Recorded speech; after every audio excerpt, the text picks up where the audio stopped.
Perkenalkan, nama saya Wisas. Saya merupakan mahasiswa semester 2 di program studi arsitektur di Universitas Udayana. Di video ini, saya akan membahas mengenai programming suatu proyek, yaitu proyek rumah impian. Tetapi, sebelum kita masuk ke pembahasan, apa sih programming itu?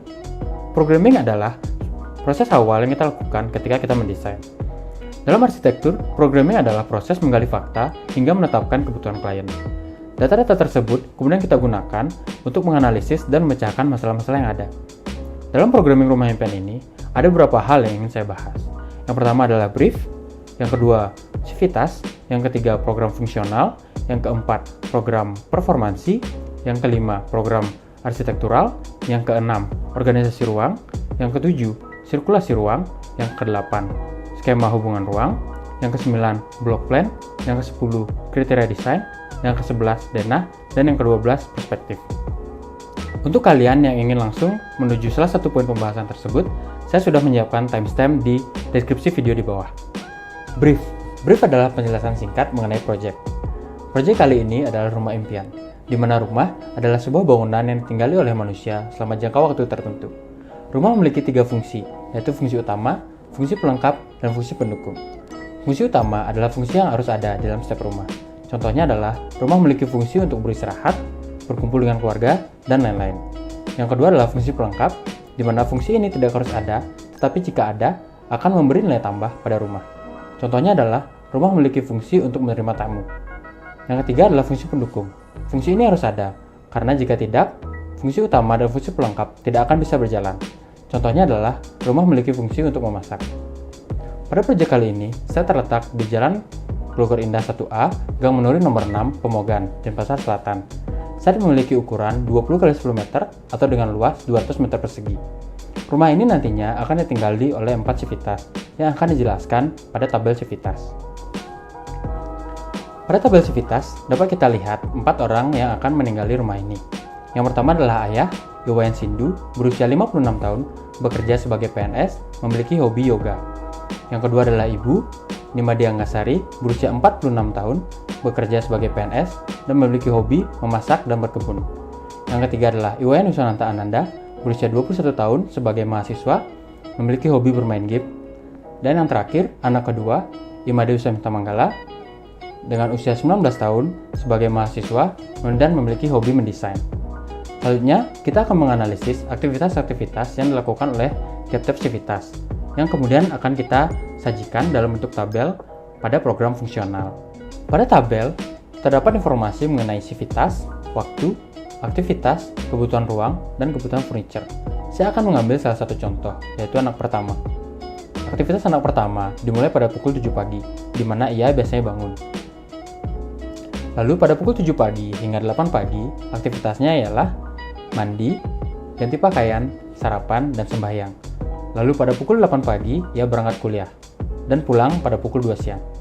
Pada pukul 2 hingga setengah 3 siang, ia melakukan aktivitas seperti makan siang dan ganti pakaian. Lalu dilanjutkan dengan tidur siang pada pukul setengah 3 siang. Ia biasanya bangun pada pukul 5 sore dan langsung mandi.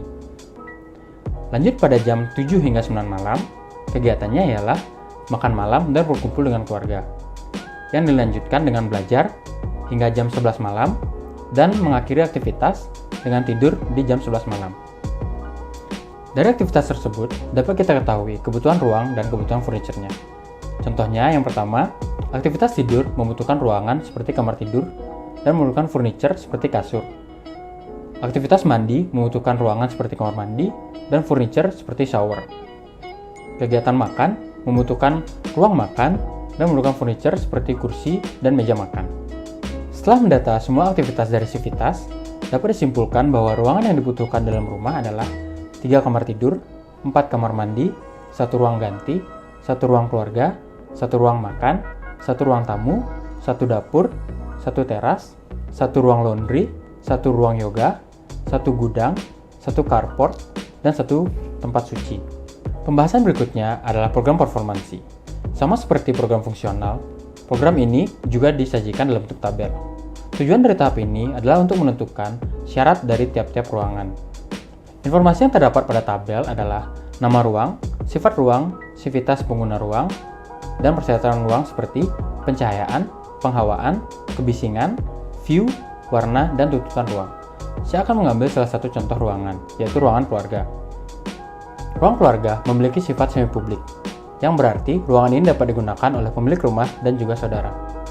Pencahayaan di ruangan ini menggunakan pencahayaan alami dan buatan. Pencahayaan alami berasal dari jendela, dan pencahayaan buatan berasal dari lampu berwarna warm atau kuning untuk menciptakan kesan yang santai. Lalu untuk penghawaan, ruangan ini menggunakan penghawaan alami yang berasal dari jendela. Yang ketiga adalah kebisingan. Ruangan ini tidak membutuhkan ketenangan, karena akan digunakan untuk berbincang dan berkumpul dengan keluarga. Lalu yang keempat, ada view. Ada baiknya ruangan ini memiliki view ke arah halaman. Lalu selanjutnya adalah warna. Ada baiknya ruangan ini menggunakan warna-warna cerah seperti warna krem atau putih. Dan yang terakhir adalah tuntutan ruang. Ruangan harus dibuat cukup luas sehingga terasa lega ketika digunakan. Selanjutnya adalah program arsitektural yang akan membahas mengenai besaran ruang. Data penetapan ini akan disajikan dalam bentuk sketsa.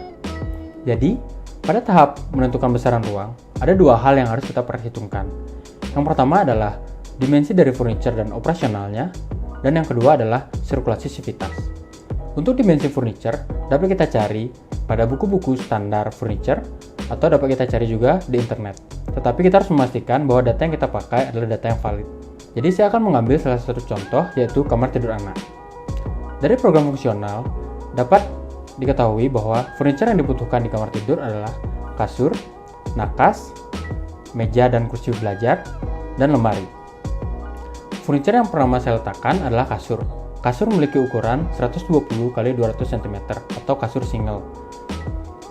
Lalu setelah meletakkan kasur, saya meletakkan nakas tepat di samping kasur. Setelah itu, saya memberikan jarak selebar 80 cm untuk sirkulasi dari sivitas. Nah, di luar area 80 cm itu, barulah saya letakkan furniture yang lain, seperti kursi dan meja belajar, dan juga lemari.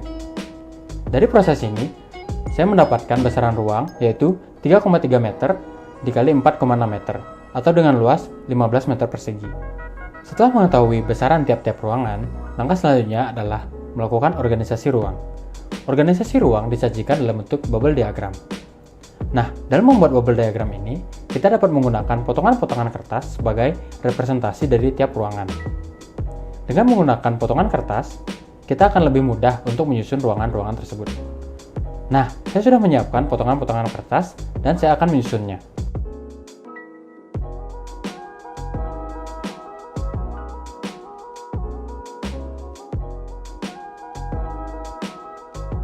Nah, setelah menyusun ruangan dengan beberapa alternatif, menurut saya alternatif ini merupakan alternatif yang paling efektif dan masuk akal.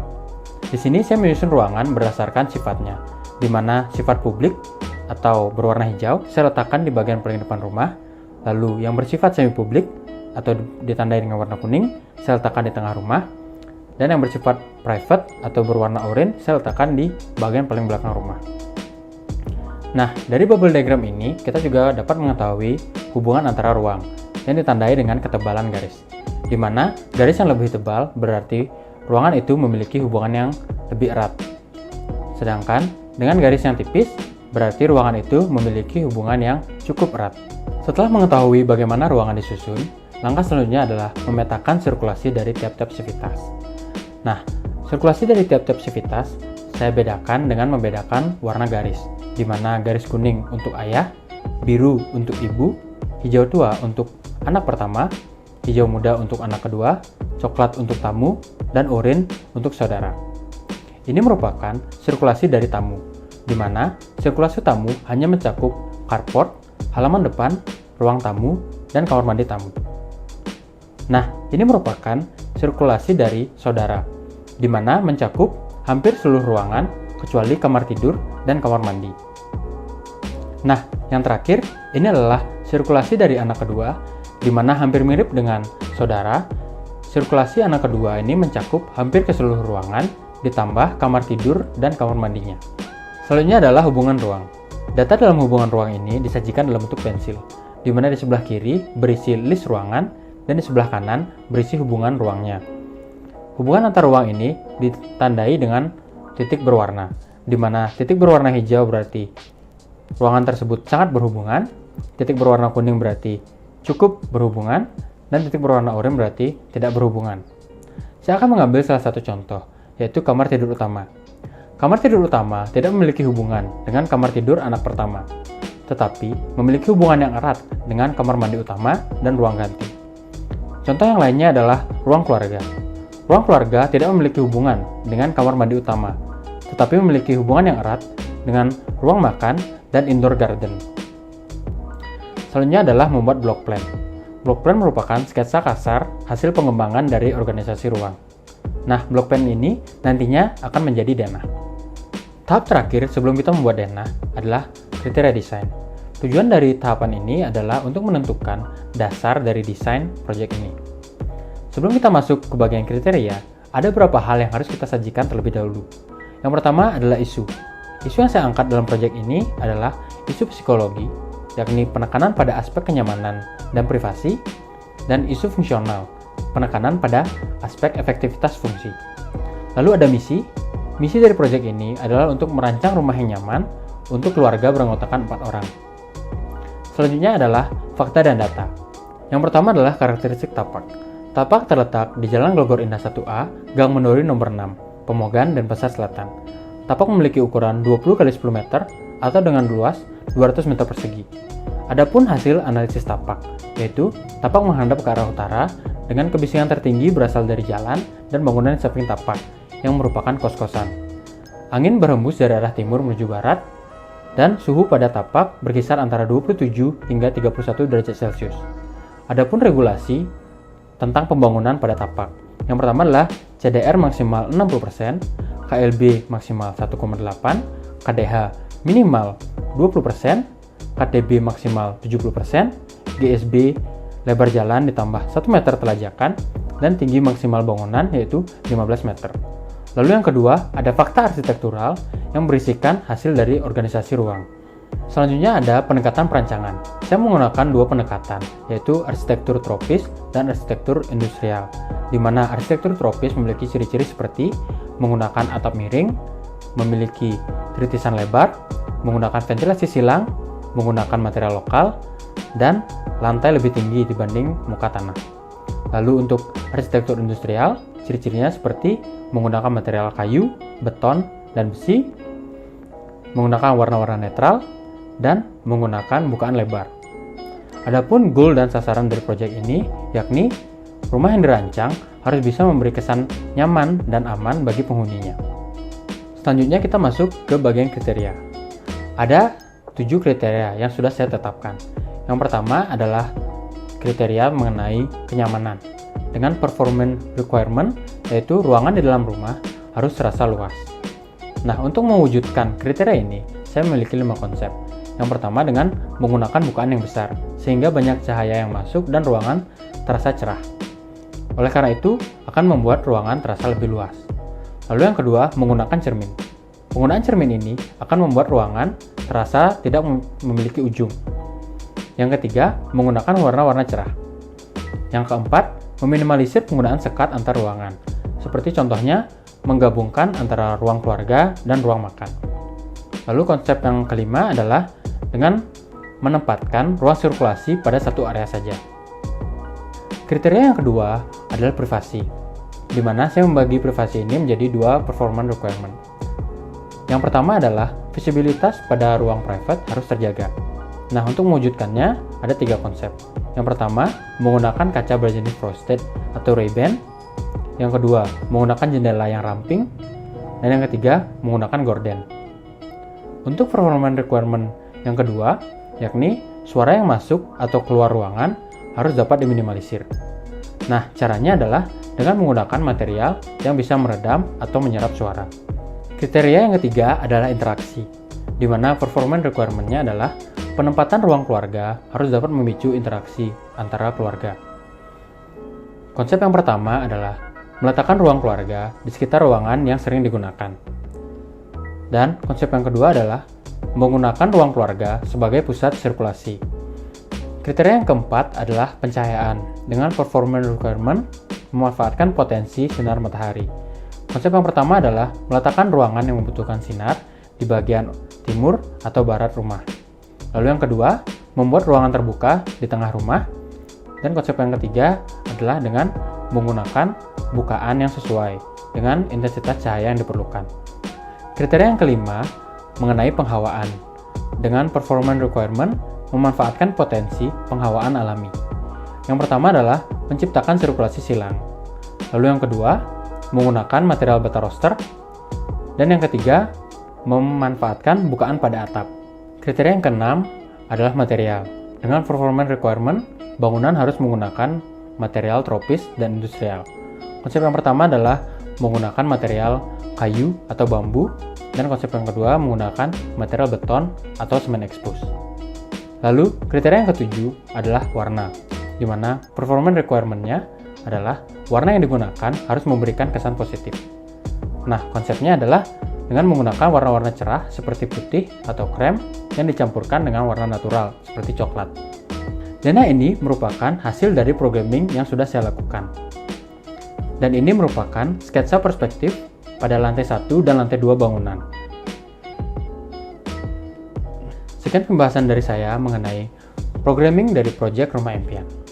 Hal yang bisa saya tangkap dalam melakukan programming ini adalah programming merupakan langkah krusial dalam mendesain. Oleh karena itu, setiap kita memulai sebuah desain, kita harus memulainya dengan melakukan programming. Apabila ada kesalahan dalam pembahasan saya minta maaf. Terima kasih sudah menonton video ini. Sampai jumpa di video berikutnya.